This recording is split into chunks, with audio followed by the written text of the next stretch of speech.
Welcome back, Chelsea fans, to another episode of the London is Blue podcast, your home for all things Chelsea FC. Nick, Dan, and myself cover all the match reviews from the latest Chelsea matches. We cover the team news and even throw you some exclusive interviews. Thank you already for being an awesome listener. And you know what? Let's jump right in. And we're back with another episode of the London is Blue podcast. Welcome, listeners. It's not a great week, not a great weekend for the Chelsea, the loyal following, I'd say. But, you know, thankfully, I do have a loyal team with me. Mike, Nick, Dan. Gentlemen, we're back, and we're back for a little group therapy, I think, Dan, is the way we always like to put it after these results. Yeah, catharsis, the Chelsea catharsis channel, Nick, and we're going to just bring it in, and we're going to suck that pain out and try to replace it with some positivity. Yeah, positivity is a strong word. Hopefully we have a constructive discussion about what the hell just happened. Because another London derby, another uninspired team performance. I'm getting a little worried. Dan.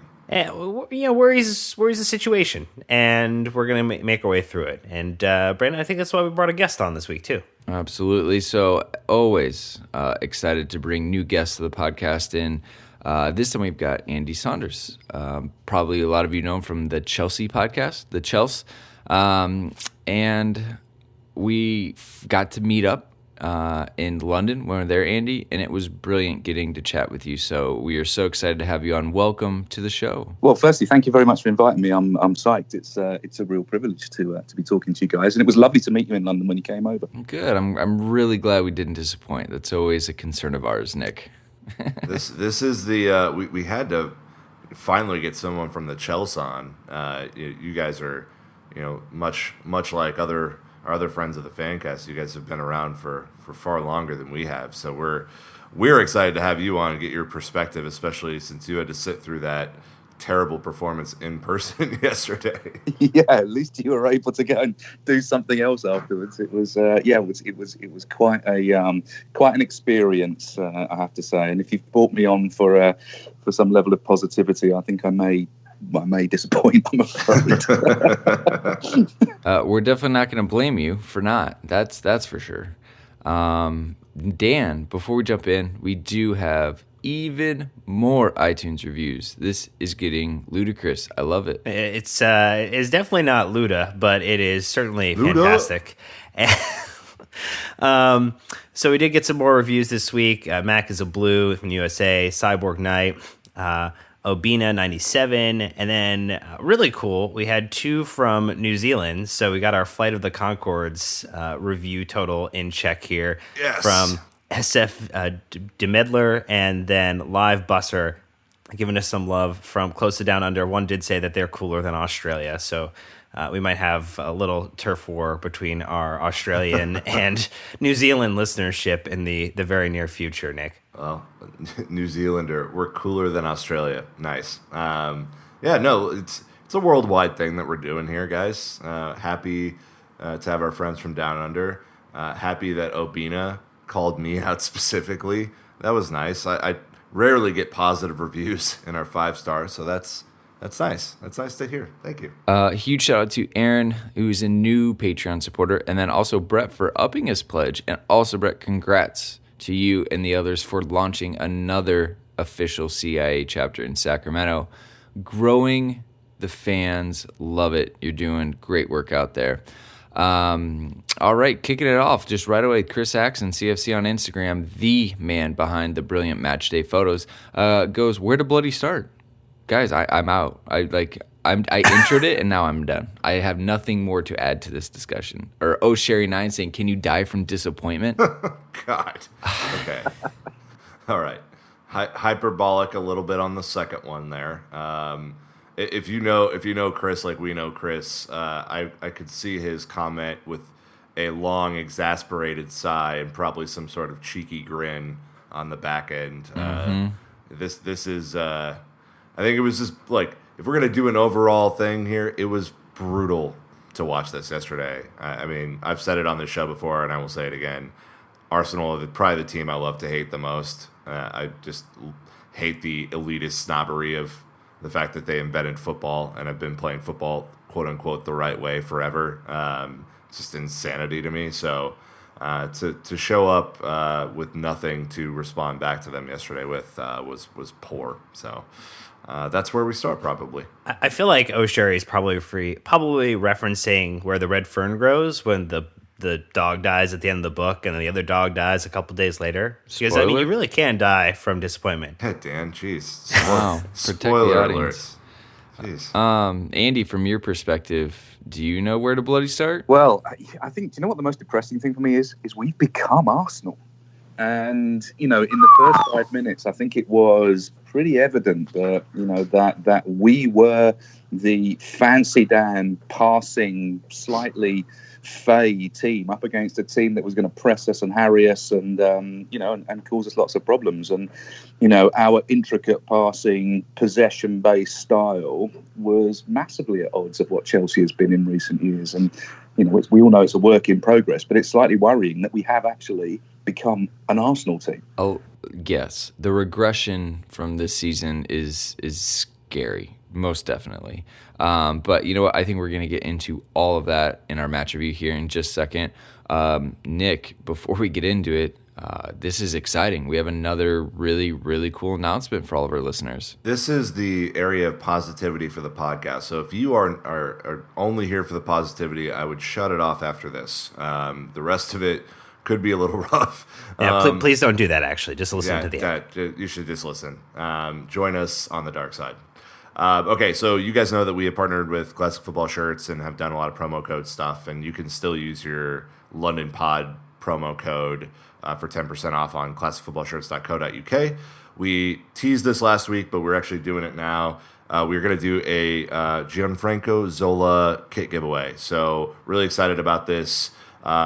This past week was the 20th anniversary of his near post backheel flick against Norwich. So that was just a kind of substantial moment, substantial goal in Chelsea's history.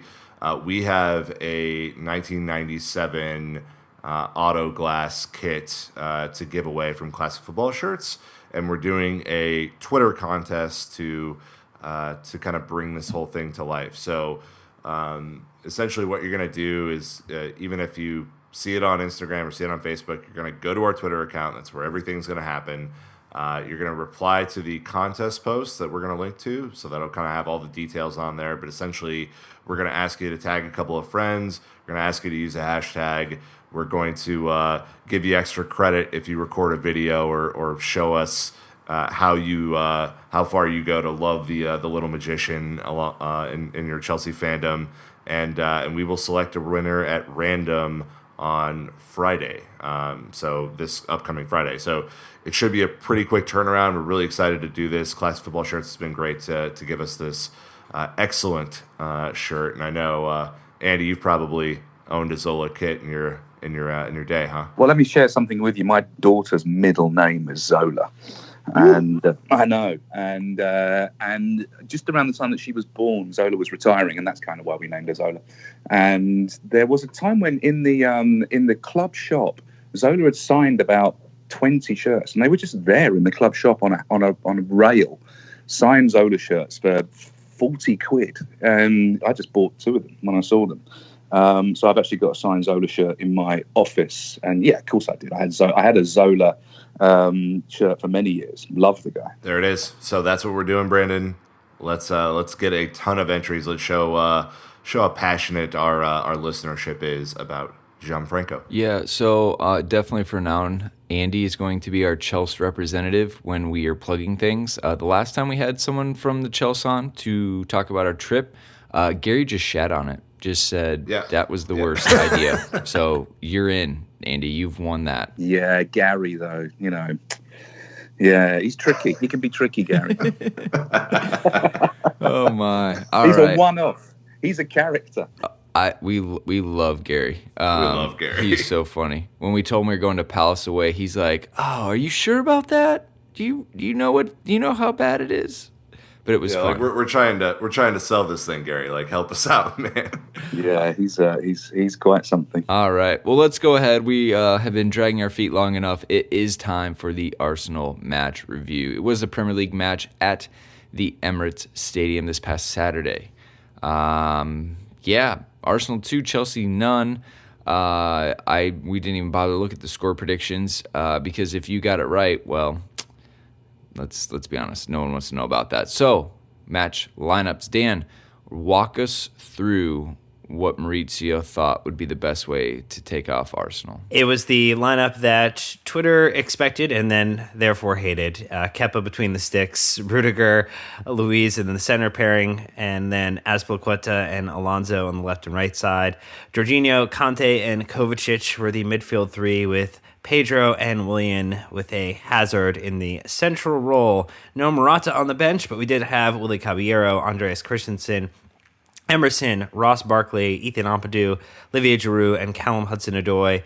Odoi, Giroud, and Barkley all making substitutions this match, Brandon. That's right. From a statistical perspective, Chelsea outpossessed Arsenal 64%. Both teams with 13 shots. Arsenal with 5 on target. Chelsea with just the 1. Out-touched them, out-passed them. They had 33 tackles to our 13. They had 40 clearances to our 9. And 40. Just the way it flowed, it was not real ideal. I mean, so, Andy, for me, I guess, when you saw the lineup, you're at the Emirates and everything, I guess, first impressions, you probably weren't surprised. I think we knew this is what we're going to see from... Yeah, totally not surprised at all. It was a complete meh moment. It was like, we know this is going. And I think that's the frustration that a lot of Chelsea fans have with the manager at the moment, is this stubborn refusal to change things, to look at alternatives, to stick rigidly to this same player, same system, philosophy that he has. And so I think the general feeling was, false 9. Why is Alonso still playing? Why is Jorginho still playing? Why aren't we playing Callum? The usual complaints. But I think the real frustration was, have you really thought about this game, Maurizio? Have you really come up with any kind of strategy for it? Or are you just doing the same thing in the vain hope that it works this time? Right. And I think to piggyback on that, we saw Chelsea, even though they used the same formation against Man City a little over a month ago, we saw Chelsea come out in that game with a bit of a different approach, right? A little bit more defensive, a little bit ceding possession, all these things. And I think that helped the team win. Chelsea still hasn't figured out, for whatever reason, how to play against a high-pressing, energetic team. And they didn't come out with any sort of different approach yesterday to overcome how Arsenal and previously Spurs were going to crowd the midfield. We'll get into that in a second. But you're right. I mean, there was no semblance of a different approach at all. There's no muscle in the team. And I think that, when you're playing, as you say, against a high-pressing team, somebody that's going to shock and awe you early doors, which you knew Arsenal would, we knew Spurs would, we know Liverpool do. We know these teams do that. There just doesn't seem to be a sense of Maurizio and his team sitting in a room, studying Arsenal, studying these teams, thinking, what are they going to do? How do we counter it? What kind of players do we need to absorb that and to deal with that? And the reason that we play so well against Man City is Man City were without company that day. They were without Aguero that day. They had Fernandinho in midfield, but they basically had a very technical team out that day. And against a technical team, I think we can out-technical anybody. I think we can go against teams like that and play toe-to-toe with them. But when a team puts out a physical side like Arsenal did yesterday, and you get out-muscled by Arsenal, Arsenal, who are not known for their, sort of muscular masterclasses, I think that's a massive problem. Correct. Yes. So look, I mean, Arsenal's midfield three was, very scrappy when you kind of look at it that way. Chelsea's, like you said, it's very pass happy. The Maurizio talked about this. I think we'll get into it. I'm going to save what I was thinking for that. But anyways, running through the goals, 14th minute, Lacazette assists Bellerin. This was the cherry on top for Arsenal after they were just smashing us for about 10 minutes straight. But I mean, you talk about the beginning of the match, how many misplaced passes in our own defensive third, even David Luiz, teeing them up right at the top of the box. It just, nothing at this period, Dan, was giving you any hope or focus or like any support that, hey, hey, Chelsea look up for it. All right, this is going to be a good one. It was sloppy, and we've seen this type of slow start to matches. And, in my mind, I was wondering if the extra days of preparation had made us even a little bit more lax than we have been in the past couple weeks, where we've been used to a match every 3 or 4 days. That, the whole idea of having a week off in between matches was this crazy novel idea where we might be better rested. And we were so well rested that we didn't wake up until after the first goal, which was not a great moment, because we gave them the script that they wanted, and then started to think about maybe playing into the game and trying to build up some momentum and trying to do the right things to go win a football game.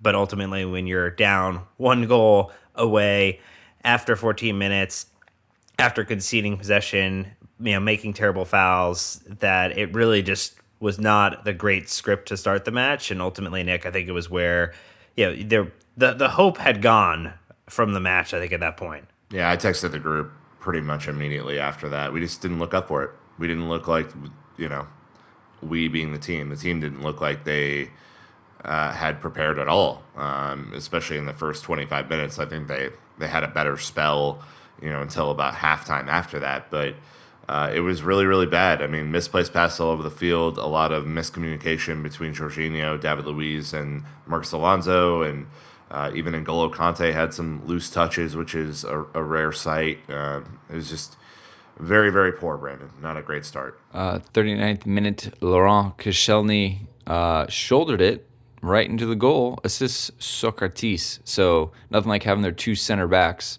tee up and finish that one.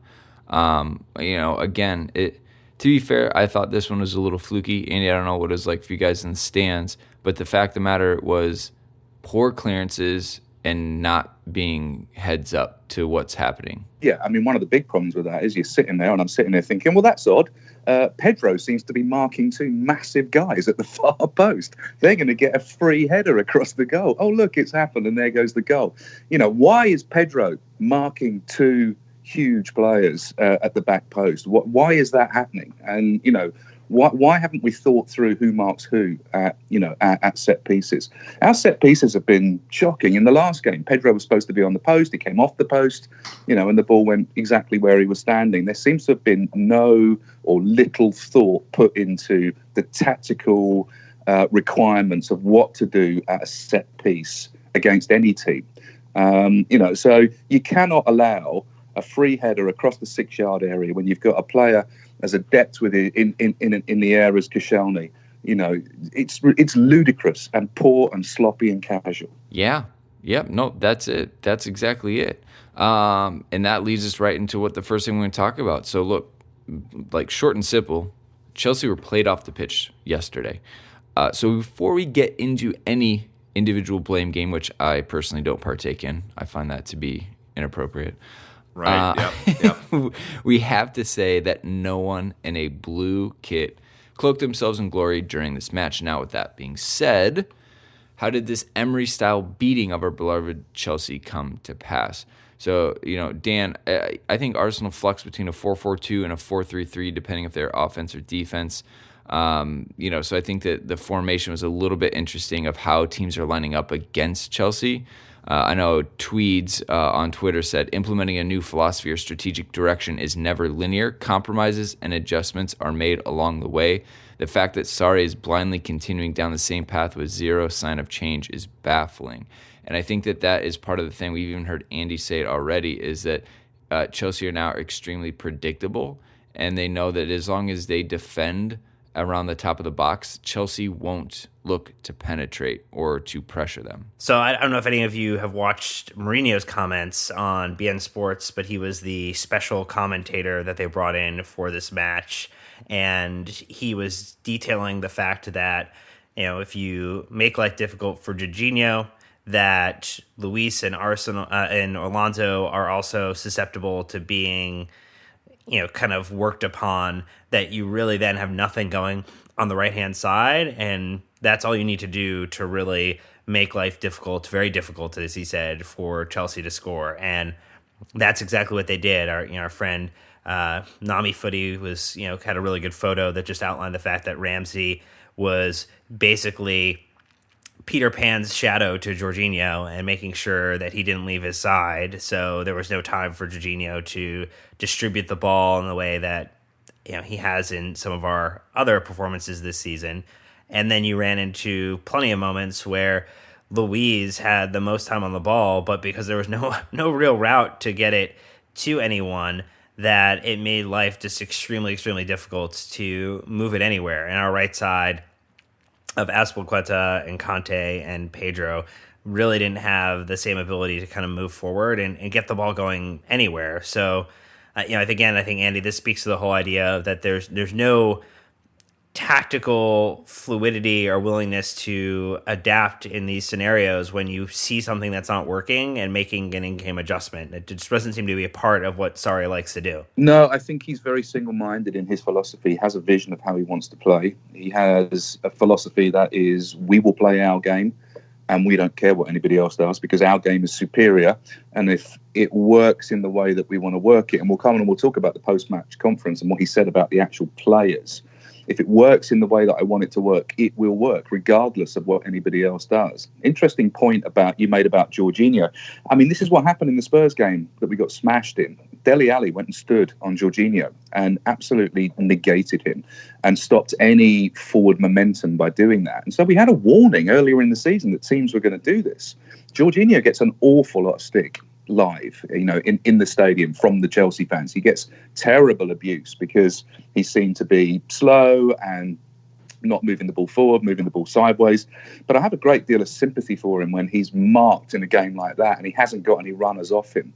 Because, I listened to your last podcast where I thought you very accurately talked about Jorginho's role as being the assist before the assist. And I totally agree with that. I think that people don't really, and this is not patronising Chelsea fans, but I do think there's a misunderstanding of what his role is. And it is easy to negate in the system that we're playing. What was also really interesting, and I don't know if you picked this up on TV, there was a lot of arguments between Luiz and Azpilicueta.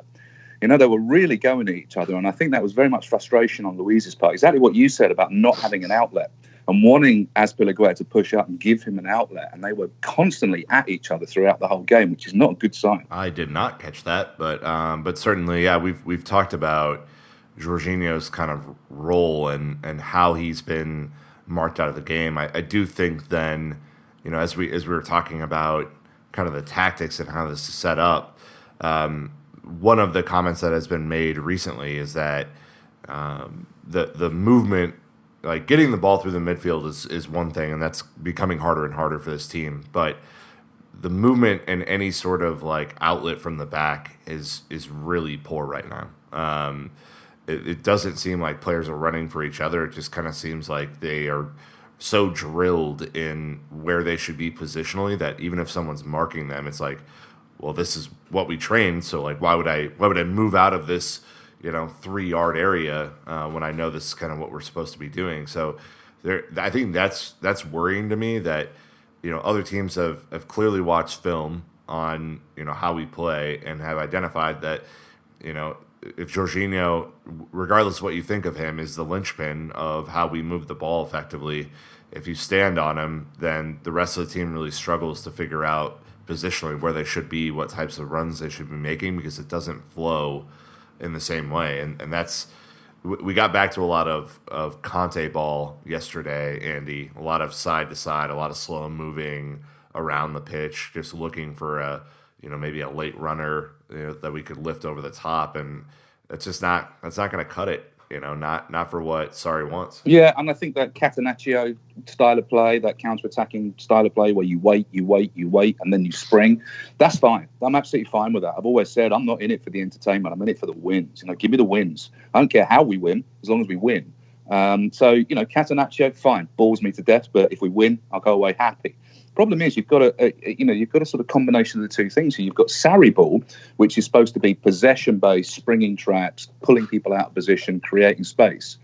But there is an argument to say that those players are over-drilled. I mean, there's this whole story about Sarri has 200 throw-in combinations that everybody needs to learn. That his game is based around a jigsaw puzzle where people move around, and when the gaps appear, then that's where the opportunities come. We know what the problems are with finisher. We know what the problems are not having a striker. We know what the problems are about not having certain players to fulfill some of the tenets of Sarri ball. But always comes back to this idea that he is not adapting to the situation. And I think that's what's really causing the problem amongst Chelsea fans. Is we want to see a manager that's dynamic, that can adjust to the to the actual game situation. Say what you want about Mourinho, and people do say an awful lot about him. He would pull two players off after 20 minutes if it wasn't working. He would change the shape in the second half. He would do radical things to win games. That's not necessarily the greatest or necessary endorsement, but sometimes you have to take radical steps to rescue situations, and Sarri just doesn't do it.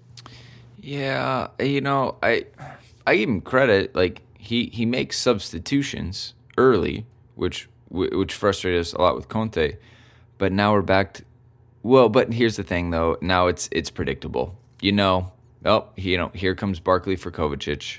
Here comes, Giroud will come on for Pedro, and then they'll reshuffle. It's just become, look, Bielsa wouldn't even have to spy on us, right? Like, that's where we're at. He doesn't need to prepare plan B and C.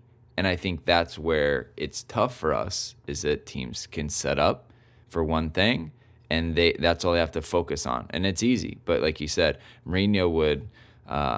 drastically changed the look of the team and the lineup. I remember JT playing up top just because they needed three big men, like at the end of the match, and we would just go for it. And it's not like the 95th minute, right? You're almost done with stoppage time, and we're still passing it around, in an arc in the 18. You're not even trying to put something in. And I think that's to your point, Andy. They're too over drilled about what they can and can't do, and I guess I kind of thought when coming in with this Sarri ball and Maurizio's approach, this creativity and fluidity and not being over drilled, and these players being able to express themselves, and it hasn't come off, and now we've almost kind of regressed, unfortunately. Well, unfortunately, I think Sarri ball's become pejorative now. It's become an insult. It's a bit like impressionism. It's started off as an insult. It's something to describe a structureless, unstrategic style of play. And to give you an idea of the toxic atmosphere in the stadium yesterday, people were, singing songs about Sarri ball that weren't very complimentary. Kovacic got booed as he was substituted. Willian got booed when he was substituted. Jorginho had a special song just for him, that was not very pleasant. The fans are very, very frustrated with this style of play and with some of the decisions that Sarri's making and with the predictability of it. It's not good. Well, you're right. It's not good. And I think part of that is the focal point and attack, right? So, Nick, Morata isn't on the bench. He's probably leaving, which is, again, best for everyone. Let's just, be respectful in that sense. Mishi, Chelsea clearly have no interest in bringing him back. They are looking to sell him if he doesn't end up on loan. Giroud clearly isn't Sarri's first choice, and Higuain allegedly will or will not be here. Yes, thank you, Dan, for continuing to make those TSA line-related jokes during the shutdown. And yes, Higuain has been announced to sign for Chelsea in the next 48 hours for the last 172 hours. So look, we've got Eden Hazard to lead the line, and Maurizio's came out time and time again and said, I am happy for Eden to lead the line. It's just not working. So we have some stats from Naz at goal.com saying Hazard was seriously shut out by Arsenal tonight. 2 shots, none on target, only 1 key pass, and 80% pass completion in the opponent's half. He just was not, at his best, and I get it. I get why. He's clearly frustrated out there. This again seems like the biggest thing to focus on in these issues is, did we get to the attacking third and then run out of ideas? Yeah, that's pretty much how I saw yesterday. I think one of the things I'd like to call out before talking about Hazard specifically is that Arsenal deployed some of the same tactical fouling that Newcastle did the week before, and that a lot of opponents have this season, except Anthony Mason did absolutely nothing about it. And in fact, I think was so lax that Hazard stopped driving at players just knowing he was going to get fouled. I'm not excusing that as like an action, but it was just so obvious to me that, upon Granit Xhaka's fourth or fifth or sixth or seventh or eighth foul, that maybe a yellow card would be warranted. It was insane to me. So I wanted to call that out because I do think it impacted the way that Hazard played. I mean, he's clearly not the most physical guy up front. He relies on scaring the shit out of you because his passing is so is amazing, and his ability to balance and shift is incredible. But he didn't really have any sort of room to operate last night. He didn't provide any real threat. And, if he's our guy in that position, I don't see us finishing fourth. I don't think there are enough. I don't think there are enough goals in him right now to take us to the promised land. It did look slightly better-ish when Giroud came on, but I mean, again, when you only give a guy 20 minutes to try and make an impact, score a goal like Maurizio did against Spurs as well, it's just rare that that really works. And not even the fact that he had to score one goal. He had to score 2 goals at that point to get back in it, and he only had our first shot on target in the 65th, 66th minute of the match. I mean, going back to the idea that we didn't line up for success, ultimately, if you're going to halftime and you haven't had a single shot on target, there's probably something ridiculously wrong, and it's nice to get Hazard out into the flank. But by that point, I think you're 100% correct, Nick. He realized he wasn't going to get pretty much anything from the officials and just stopped and checked out a little bit. I mean, 26 times he lost possession this match, and really just, we have not, we've scored 5 goals in our last 5 Premier League games against some of the opposition, including Newcastle, Southampton, and Crystal Palace, which is ridiculous when you think about on the beginning part of the season. We were scoring 4 goals against Cardiff. We were scoring 4 goals against Burnley, 3 against Southampton. So it is completely flipped on its head. And the majority of the players on the pitch are exactly the same. It's just down to the fact that we are not finding the way to get the ball deep enough into the box to actually convert on it. Because the one time we did get it into the box a little bit over, it was either Alonso getting it, just off the woodwork again, because that love affair is continuing this season, and Conte being the person in the box to go up and try to claim a header. And none of those are any type of winning strategy. You guys don't get Match of the Day over there, right? Which is the highlights program we get on a Saturday night here. They have YouTube clips that they post, but no. So we had the analysis on Match of the Day last night, which was really interesting. Alan Shearer highlighting the fact that without a striker, there is no focal point. Now, we all know that's pretty obvious. We know that. But he was demonstrating how many times we got ourselves into a position where we could have put a ball either across or into the 6-yard area. And all of our players were either on the edge of the 18-yard area or on the other side of the pitch. And, without a focal point, it's obvious. We know this.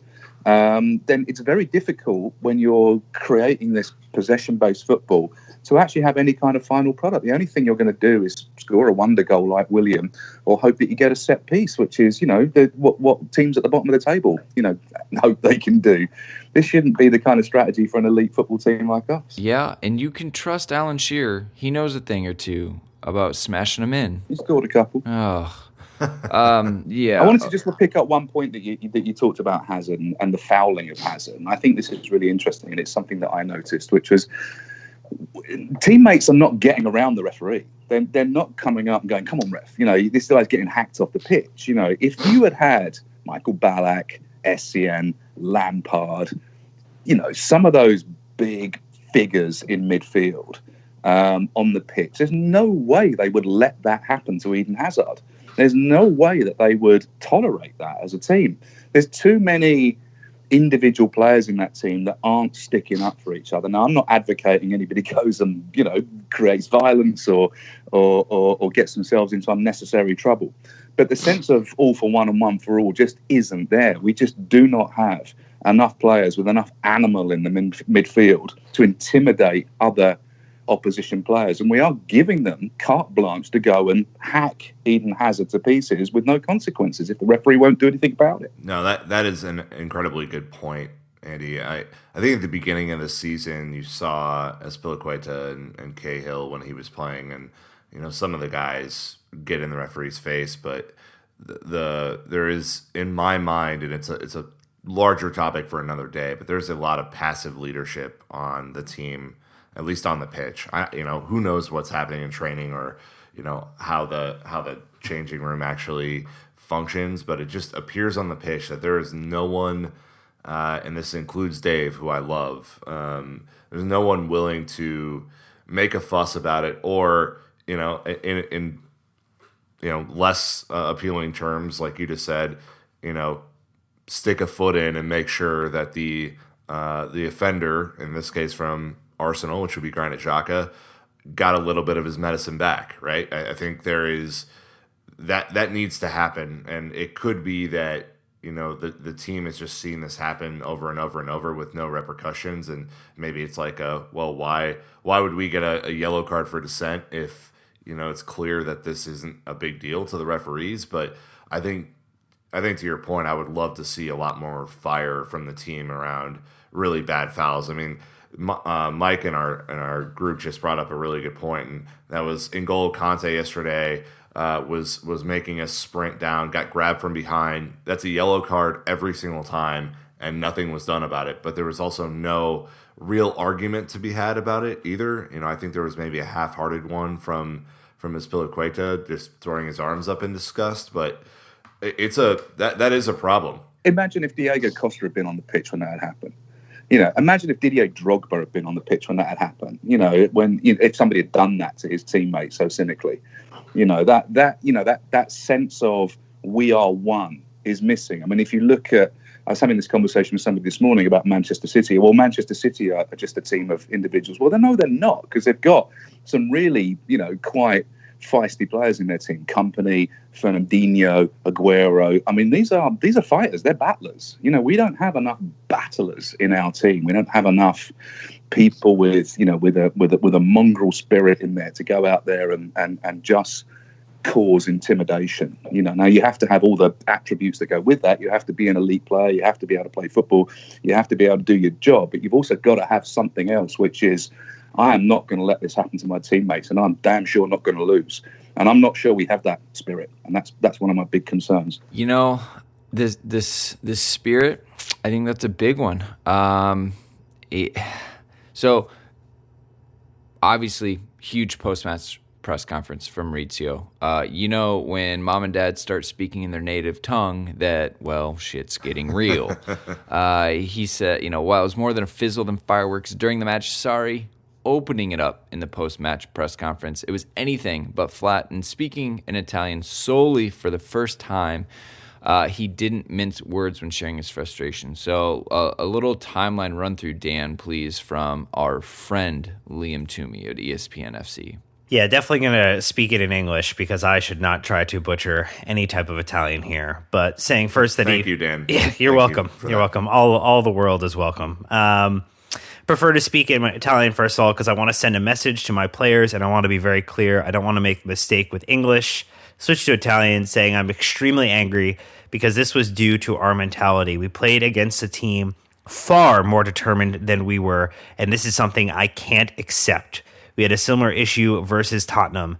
It would appear that this group of players is extremely difficult to motivate. When you see this kind of game, we can't really talk about tactics. From a technical point of view, the teams are on the same level, but they were more determined than us. It seems that as a group of players, they are not aggressive from a mental point of view. It is something difficult to change because you have to influence their mentality, and that could take time. Liam then asked if the players should be fearing for their places, and Sarri responded by saying that he wants to talk openly with them and says if they don't have the mentality he needs them to have, they shouldn't be playing at this level. And that Sarri said, finally, I'm aware of the fact that this is never going to be a team known for its battling qualities, but we need to be a team that can adapt. So, but my thing is, that's kind of your job. As a manager, your job is to motivate the players. Yeah. Actually, you know what? Speaking of Gary, he had an interesting tweet that I saw on my timeline like late last night. And it was something about, in summation, that Conte and Mourinho know a little something about how hard it can be to motivate these players, and that at Chelsea, actually, there's many times when the players can just kind of, pack it in and just say, yeah, I'm not really up for it.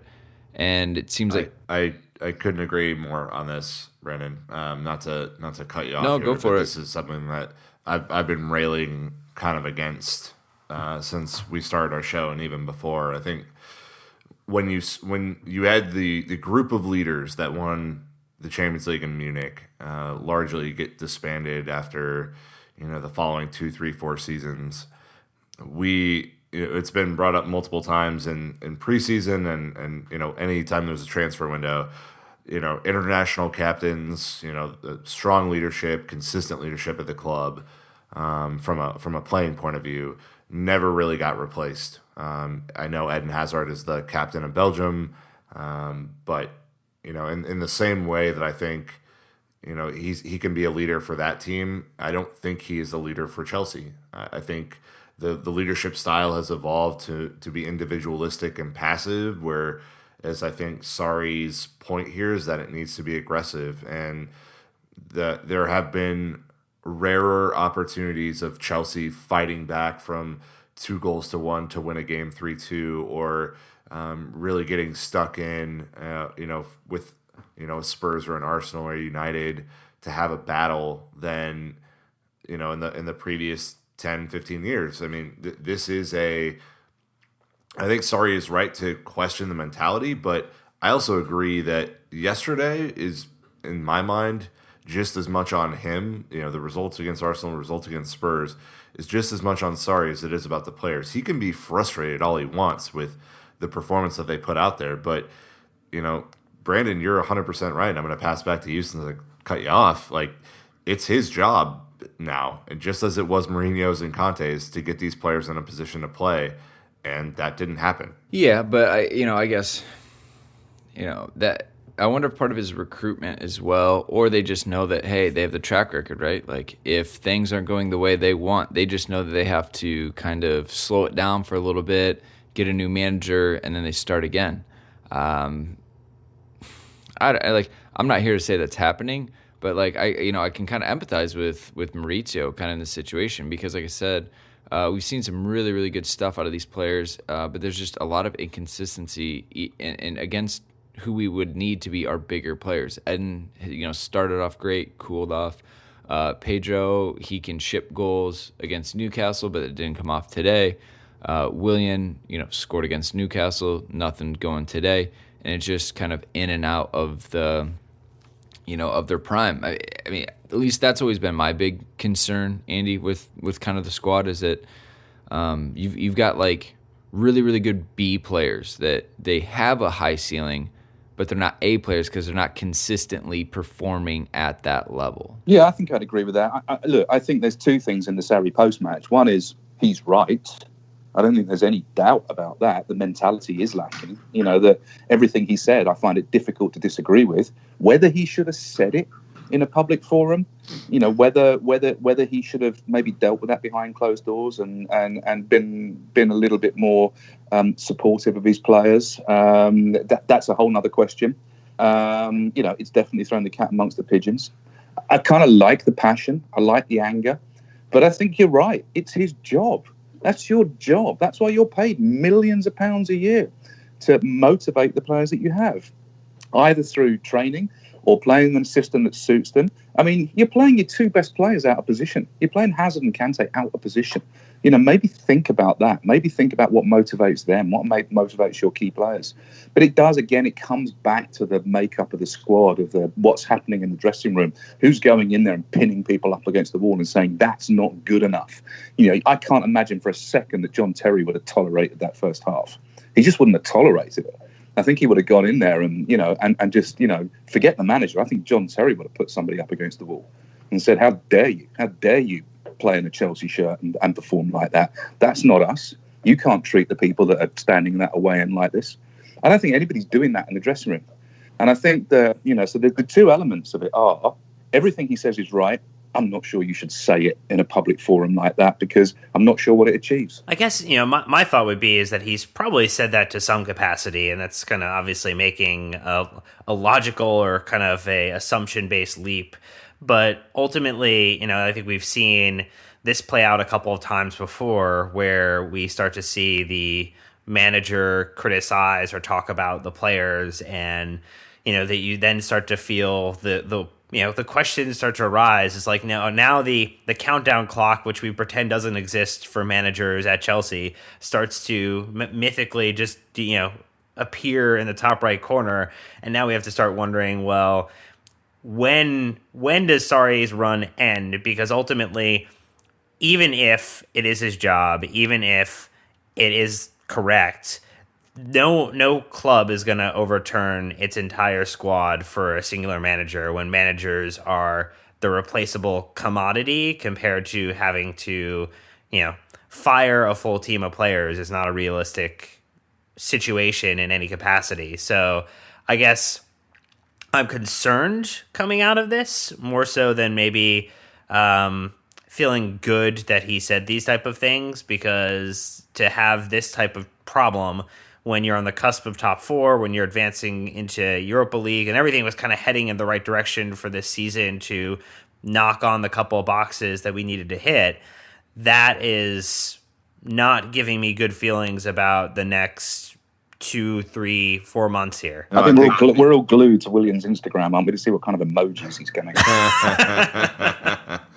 No, Dan, you're 100% right. You're never going to overturn the squad for a manager, no matter how great that manager is. If that was the case, Mourinho would have been director of football and had all of his own, kind of players and talent in there, right? I do think, though, if you're the club and you have, largely with this group of players, I mean, there are a few newcomers that are in the fold, like a Jorginho or an N'Golo Kante or, some of those, but if you're looking at, stalwarts like a Hazard or a David Luiz or a Cesar Azpilicueta, people have been around for 6, 7, 8 years. I mean, you have a large enough sample size now to be able to kind of say, like, at this age, at this part of their career, this is who this player is. It's not as if they couldn't change their mentality or adopt a whole new style, because that's clearly not the case. They've adopted many new styles with many new managers, but it's never gone consistent, right? We've seen against Liverpool in the Carabao Cup, Eden Hazard have one of his best games in a Chelsea shirt, and he was only on the pitch for 30 minutes. And then, the following week we didn't see it, and then we saw it, and then we didn't see it. Then we saw it, then we didn't see it. And it's really, I think his entire career at Chelsea, not to call him out because I think he's a wonderful player, but his entire career at Chelsea has not been a straight line trajectory up. There have been a lot of peaks and valleys. I think there have been disagreements with managers and then loving managers. So I think there is a large enough sample size with some of these players, Brandon, that, this mentality thing is probably just he's obviously frustrated. Sarri's obviously frustrated here, and has probably known this since he took over in the summer. But to be embarrassed like that by Arsenal and to not see the fight, I think was probably what spurred this on more than anything else. Yep. Yeah. It's definitely a mentality thing that we want to fix. And like I said, with the Chelsea players knowing the history that a manager can only last so long. I don't know. I think I think it's good to see the club, what looks like intent to back the manager in the transfer market, to kind of show support and belief in him and say, all right, hey, we're going to go down this. We said 2 years. Let's do it. Let's see how far we can get in an attacking style. And I really hope the new players, inject some life and some competition into the squad. We talked to Joe Cole this last summer. He said that was the number one thing that pushed that team on under Mourinho's first stint to so many trophies, was that they were battling every single day to keep their spot in the squad, and they were learning from other top-class players. And right now, it's probably a pretty comfortable squad, especially when Maurizio really refuses to give Alonso a rest, even though, if you've ever played FIFA Ultimate Team, he's at about 37% fitness right now. But, we're going to keep pushing on. Well, really quick too. I think a lot of people when we open this up this summer and we're really excited for Sorry Style, and everyone's watching the Napoli YouTube highlight videos from a couple of years ago, and all that stuff. I think the thing that stood out to me the most is that to play that style at that velocity takes total and utter belief and commitment from the players on the pitch. There cannot be one doubter in the team for that system to work as effectively as it did. And I know it's Italy. I know it's different than the Premier League. So this isn't a tactical discussion. It's more of a alignment with the manager discussion. And it doesn't, at least to me, appear that everyone is kind of bought in or understands kind of their role on the pitch, and that is troubling. But that is Maurizio's job. I partly, I think there's plenty of blame to go around. There are going to be plenty of people who listen to this and think that we're being a little harsh or that we're overly critical. There are some that think that we're not being critical enough. But the sense that I get is that there isn't a collective belief, like Andy said earlier, and especially to play at the speed, I think, of which the passing needs to move, you just have to trust that people are going to be in their position time after time. Yeah, I think it's interesting to look at who the representative of the manager is on the pitch. I mean, for many years, the representative of the manager of the pitch was John Terry. That was your guy on the pitch. He was certainly Mourinho's guy on the pitch. He was Ranieri's guy on the pitch. He was, there to represent the manager on the pitch. And under Conte, you could probably argue it was Cahill or Azpilicueta. But now the representative on the pitch is Jorginho. And, I don't know how much you read into that about, what that says about the manager's perception of who he wants to represent him on the pitch. If you've got, this guy who's, clearly a quality player, clearly a real talent, but doesn't really have any sense of leadership about him. And what's interesting about Jorginho, he constantly talks. He's talking all the time. Actually, when you're in the stadium and you watch him, you can see he's directing traffic, he's talking, but he doesn't seem to be leading. He's orchestrating rather than leading. And they're two very different things for me. And I go back to this idea that a manager needs to be represented on the pitch. And I'm not sure we've got someone in that role. I would probably put Antonio Rudiger on the table as somebody that could do that. There is one player that will get up in a referee's face, that will, sort of vent after the game about how disappointed he is. Will probably be the guy in the dressing room kicking the wall and saying, "Come on, guys, we need to do better." But he's gone with Jorginho, and I think I don't want to read anything into that, but it's kind of something that's stuck with me recently. That's a big thing for me. I'm a huge leadership guy, motivator, holding teammates accountable. I'm big into that. So, yeah, it's critical. We're going to have to see where it goes. But look, I think, honestly, we could talk about this match and things that didn't go well forever. But I do want to kind of shelve it for the time being. Look, if we miss something, you know where to find us on social media, email. We are quite accessible, so feel free to hit us. But honestly, it's one of those things that just got to get it out. Just got to get a little bit out to make it all better. And we're going to kind of pivot to something different, which is exciting. For those of you who aren't on social media, we launched a Chelsea Together hashtag Twitter account. When I say we, I should be very clear. We are just here to help amplify it, right? We are here to promote it, to get involved with it. But by no means is this an our initiative. This is an initiative of many, many groups coming together, including Andy Saunders and the Chels. And so what perfect time, Nick, to talk about this for the first time on our podcast than right now. Yeah, so you're going to have to kind of bear with us because this was, I think Andy can speak to his part here too, but this has been kind of boiling to the surface for quite a while. And, far be it from, us on the other side of the pond to tell match-going fans how they should behave. But I think the point of Chelsea Together, especially in this first phase, is to kind of bring awareness to the statement that we put out. And if you haven't seen that statement, it's at Together Chelsea on Twitter, so you can go follow them there. We are Chelsea together. We are fans united by a desire to end all forms of discrimination in and around Chelsea Football Club, regardless of race, gender, sexual orientation, religion, age, or disability. We are Chelsea, and we are together. Hashtag Chelsea together. For me, and I'll let Andy kind of chime in here because he's been very involved as well. This was put together because I think there is this. The club has clearly put out a bunch of statements about how discrimination of any sort isn't welcome at the club, and I think it's really been kind of a legal and club-led effort up to this point. But this is an ideal around rallying the 99% of fans who go to matches to support the team and not to hate on anyone. To give this a kind of a reference point or a North Star so that everyone can kind of walk through the same door together and kind of rid the atmosphere of any discrimination. Andy, your thoughts? Well, firstly, I want to amplify and echo and second everything that you've just said there. I think that was a really, really good summary of what Chelsea Together is. Listen, I tell you what it isn't.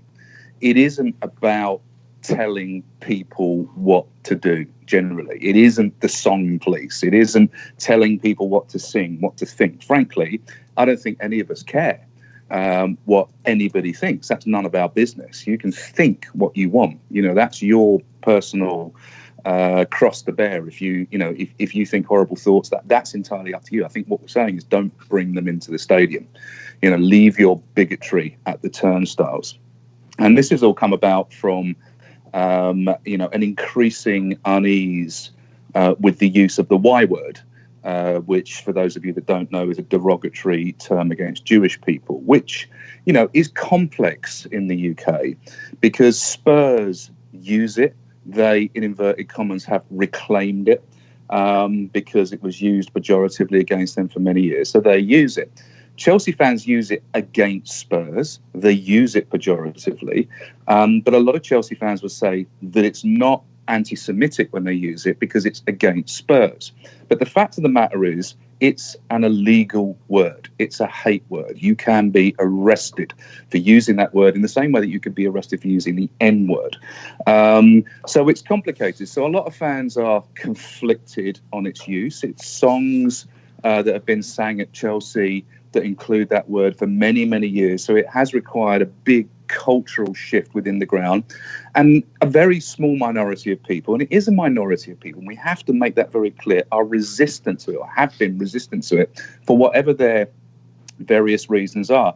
And in the Mulvidi game in the Europa League, UEFA said that it was considering sanctions against Chelsea for using it. We then had a situation at the club where Raheem Sterling was abused. I won't say racially abused because we don't know that yet. That's under investigation, and the person that has been accused has claimed that they weren't saying what they said, and that's being investigated. And I think we have to respect due process on that. But it didn't help with the media storm around Chelsea. And then, then there were various other reasons. And I think a lot of us that have a platform, that have a podcast or have a fanzine or have a supporters trust or whoever the other 9 organisations that are involved in this, I think we all felt we just had to use the platforms that we've got to get a message across that we won't tolerate bigotry, we won't tolerate racism, we won't tolerate anti-Semitism, that Chelsea is an inclusive place, that anybody, whatever their background, wherever they come from, whatever their race, their religion, their sexual orientation, whatever, anybody can come to Chelsea and enjoy football. And we wanted to make that very, very clear. And that's where Chelsea Together comes from. Right. And to me, just to name off the, from the standard story on Friday, the Supporters Trust, Chelsea Pride, We Are the Shed, who are incredibly popular. Obviously, the Chelsea podcast that Andy hosts, the Chelsea Fancast with our friends Chidge and the boys over there, our podcast, Chelsea Fan TV, We Ain't Got No History, The Potting Shed, and Chelsea in America, which is the largest international supporters group in the world. I think all of these groups came together. Not to say that, like, hey, we're the only people who could have done this, but we just wanted to take an action to create a show of unity, a show of real support behind this, and to show that, that we're willing to put our names by this. I think there is a certain amount of, if you have a directionless or an aimless, movement, I think there always needs to be leadership of that movement. And we have certainly put our name behind this to help, lead wherever we can. And that's, I think there are plenty of ways to get involved with this, but, there's been a really great groundswell of support up to this point. And I think that's really useful. I mean, even from the club, Andy, initiating a statement last week on Friday that said, "We wholeheartedly welcome #Chelsea Together, the initiative from the Chelsea supporters, which is further evidence that the vast majority of Chelsea fans want to see all forms of discrimination kicked out of the game wherever they may occur." So, sorry to interrupt. Yeah, and that's really important as well. And I think that was a tipping point for us. And the club have been very reactive to this situation. They have not been proactive. I mean, they have talked about certain initiatives, about re-education, about sending people on anti-discrimination courses, even sending people to Auschwitz, to educate them about, about the Holocaust and about the Y word. And all these things are laudable. But I think we felt from the club's point of view that it wasn't really proactive enough. So having the club support us, having the club endorse us, I think just makes it a little bit more real. And for those of you that don't live in the UK, we had a huge amount of media around this. We were on the national news TV. We were in London's biggest newspaper as a back page sports lead. We have been on the BBC website, and we've been all over Twitter. So there's a real awareness of what's going on. And you're absolutely right to say there's been a groundswell of support. However, there has been some resistance to it from some people that think that we in some way are telling them what to do, that we are somehow trying to sanitize football, that we are somehow trying to stop them doing what they enjoy doing. And, we want to get that message out there. That simply isn't the case. We have one very simple objective, which is to stop discrimination of any sort at Chelsea Football Club. If you want to sing offensive songs, if you want to sing songs about the opposition, fill your boots. Lord knows I get involved in that. I'm certainly no saint. And I think that the passion and the tribalness of football is very much part of what we do. And we don't want to take any of that out of it. Nobody's saying that. And, I was at the game yesterday and, there's still people that are singing Chelsea Together, You're Not Welcome Here. There were people that were stick your effing podcasts up your ass was another song, which I found quite amusing. Well, I say I found it amusing, but when you're surrounded by 100 burly thugs singing it and you've got your face wrapped in a scarf so they don't recognise you, it is a little bit frightening, I have to say. But there is a resistance there. But I think, and I've been speaking to people about it, that the era of this type of fan who thinks it's acceptable to bring their bigotry through the turnstiles is coming to an end. And at the end of any situation like this, they thrash around like beach sharks and cornered rats. And, and I have to stress again, it's a very, very small minority of Chelsea fans. Your days are coming to an end. There will always be more of us than you. We will prevail. Chelsea fans are decent human beings. I wouldn't have been one for 40 years if they weren't. I'm very proud of what we're doing. I genuinely believe this is important, that we will win. I'm just wondering if they've thought about the logistics of actually shoving a podcast up their ass. Forgot the other word, which is, so the song goes, shove your effing podcast up your ass, shove your effing podcast up your ass sideways. Oh, okay. So really hammering the nail in, not to use too much of a metaphor, but they were quite insistent that it had to be sideways. And apparently we're all grasses, snitches, and all this kind of stuff. And there is this kind of hardcore of people that I don't know why, but they just, and we're kind of calling them out. We're calling out their very being, that what actually, what they believe in. We're calling them out, and they don't like it, and they are a vocal minority. And so I think what I'm saying here is we can't be complacent. We can't be just because we've had a few successes, and we've had some media coverage, and we've had some positive support on Twitter, and we're talking about it, and it's suddenly becoming part of the overall narrative and agenda of Chelsea Football Club. That's all brilliant. But we can't be complacent, because it's going to take a little while to change people's thinking. I genuinely think we will. I genuinely think these are decent human beings underneath it all, and they will understand it. I don't know if you know, but we had Paul Canterville on our podcast last week. Paul Canterville, for those of you that don't know, was our first ever black player. And in the 1980s, he was subjected to vile racist abuse from Chelsea fans. Was people threw bananas at him. You know, it was awful. And I was there. And, you know, I told this story, which was, I was there and I did nothing. I did nothing at the time. I was a kid. I didn't know what to do. I didn't have a platform. I had no way of voicing my disgust and my anger about it. And I've carried that shame around with me for years, since the 1980s.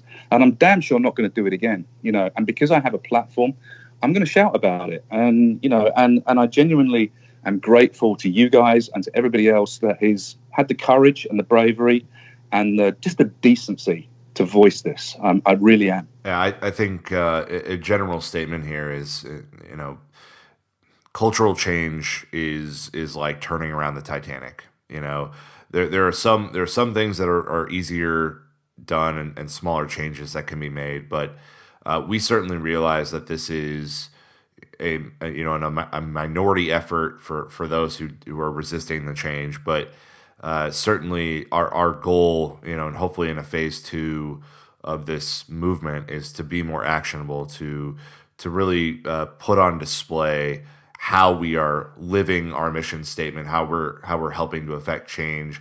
I mean, I would always direct people back, you know, if you want really, really detailed and graphic descriptions about some of this type of abuse, to go listen to our 3-part series on racism and anti-Semitism that we published this summer with Dan Levine and Amity.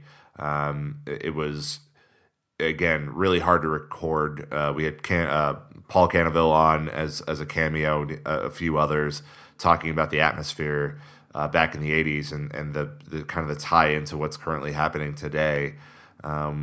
We realize that, like, being across the pond, this is not like a thing that we can necessarily impact in the stadium on a weekly basis, but we are hoping that through this platform we can really start to affect mentalities and how people are thinking about some of these chants. I mean, I love our away support for the most part, but being at Palace on the 30th of December, it was rough, Dan, to hear some of the songs, and certainly kind of impacted the way that we came out of that game. Yeah, it wasn't great to actually kind of get to see it and experience it firsthand when, you know, you have people, some thinking that they're clever and shushing over a particular word as others get an opportunity to say it. And, you know, I think, you know, Andy's made this point quite regularly, is that at a certain point, you know, that if you think about holistically and wanting to, if you love Chelsea, if you support Chelsea, if you want Chelsea to be the best football team on the planet, there's a lot of things that go into that. One of those things is massive sponsorships. And what massive sponsor, whether it be Yokohama, whether it be Nike, is going to want to be associated with a club that can't police a singular percentage minority of its population that want to be loud and that want to be racist and that want to be vile in the type of language that they use. And so, you know, I think you are seeing now that people are being confronted with the reality of who they are and what they represent. And their reaction isn't to take a look in the mirror necessarily, but it's about to go after the Chelsea song police, which is absolutely not what this organization is or is not about. It's not about you know, who elected these individuals to be the focal point. And I think, again, movements are about the creation of people banding together. No one voted anyone into this. It was more just a like-minded people getting together and saying, you know what, we've had enough, and we believe that Chelsea supporters shouldn't be, you know, chronicled as this type of individual or as this group, because this is a individual or group of individuals that are giving us a bad name and we don't like it. And so that, you know, you as an individual listening to this can be a member of Chelsea Together just by saying that you don't want to allow this violent, aberrant behavior to continue. And that ultimately, like right now, that this movement is very much in the, you know, the kind of general and initial and setup phases of just creating awareness around the problem and bringing together more fans and support and say we don't want this to continue. And then the next phase is continue to think about the actions that go beyond this moment in time. But right now it's about awareness and education to try and combat what is a very negative type of behavior that is done by a very small subset of the Chelsea community. Let me finish. That's very eloquent as well, and I totally agree with all of that. Let me finish with a positive thing. In the last 2 away games I've been to, which is the Spurs Carabao Cup game at Wembley, and yesterday at Arsenal, regardless of the slightly toxic atmosphere against Chelsea together and against some of the players, there was no mention of the Y word, none. And so I'll happily be abused. I'll happily become a lightning rod for this. I'll happily be somebody who can't go to away games because it's just not safe anymore for me to do so. I'm not being a martyr here, but, if somebody's looking to hit someone, I'm probably that guy, and I was surrounded by these guys and it was kind of scary. But if that's what it takes, it's a small sacrifice to stop that word being sung. So I think we can be very proud in the less than 2 weeks that this has been set up, that we have played a part in stopping people singing a vile word. It's a brilliant, brilliant result. Yeah, so I would like to kind of wrap this up with one, Maurizio's quote on it, and then my take on some stuff, which I've been fully aligned with you, Andy, on. But Naz from Goal.com went ahead and asked Maurizio in his pre-match press conference about the Chelsea Together movement, and Maurizio said that he says 99% of Chelsea fans are really wonderful. The other 1% are stupid. That's the manager. So if you back the club and back the manager, they've all came out and made statements. I actually tweeted this on a different topic, but Andy, I am 100% with you when people say, well, Arsenal and Spurs and everyone else. No.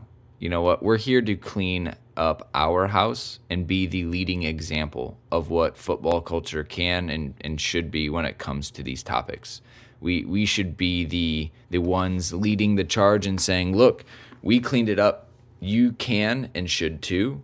And that's always been my approach to this. Yeah, I think that's the key. There's been a lot of whataboutery. There's been a lot of what about Spurs? What about everybody else? Why aren't they stopping it? It's like, enough. We'll get to that. We need to stop it. We need to clean our house, as you say. We need to deal with our thing, and I think we are. And the real test was that Spurs game. We had 5,000 away fans there. 51,000 Spurs fans, and it was a great opportunity for everybody to vent everybody else. And the Chelsea fans were absolutely magnificent and restrained and not provoked and didn't use it once. And I think that's a huge credit to them. Love it. Yeah, and I would quickly say too, last thing on this, because I know we've spent a lot of time on it, but it's well worth it. The reason that we put our name up there is you guys know where to find us. Like we try and be as transparent as we can on this show about what we support and why we support it. I think we've done a pretty good job of kind of standing up to a lot of not a lot, but some of the feedback that we've received for being a part of Chelsea Together. You know where to find me. You know what my Twitter handle is. I'm happy, like Andy, to stand up in front of this and take whatever kind of abuse comes my way if it means that the greater good is achieved, right? And I think that's what we've done on the show, and that's what we'll continue to do. I'm not put off by the occasional moron coming onto our Twitter feed or sending hate messages our way. It just doesn't mean anything. I mean, we certainly realize that the vast majority are aligned with this. So it's fine to come into this group and to be a part of Chelsea Together. Just know that we are here and we're not going anywhere. All right. Well, anyways, thank you, listeners, all. It's been an amazing podcast. Andy, we have thoroughly enjoyed having you on. So thank you again for joining us. Go follow him on social media and the Chelsea podcast, which, I mean, look, you guys have the OG handle at Chelsea Podcast. Yeah, we do. Lucky old us. Just brilliant. Anyone wants to buy it, then, make us an offer. We're only in it for the money. Hey, I know, we know who we are. What can we say? That's why we podcast. No, it's been great. Again, thank you so much. Anyways, listeners, a lot has been covered in this episode. Really loved this episode. Loved everything we got through. Obviously, Arsenal's tough, but we move on to fight another day. A huge week ahead of us. So we'll be back with part 2. Don't worry about that. But this one's going to wrap it up. So again, Chelsea fans, you know what to do. Until the next time, keep the blue flag flying high.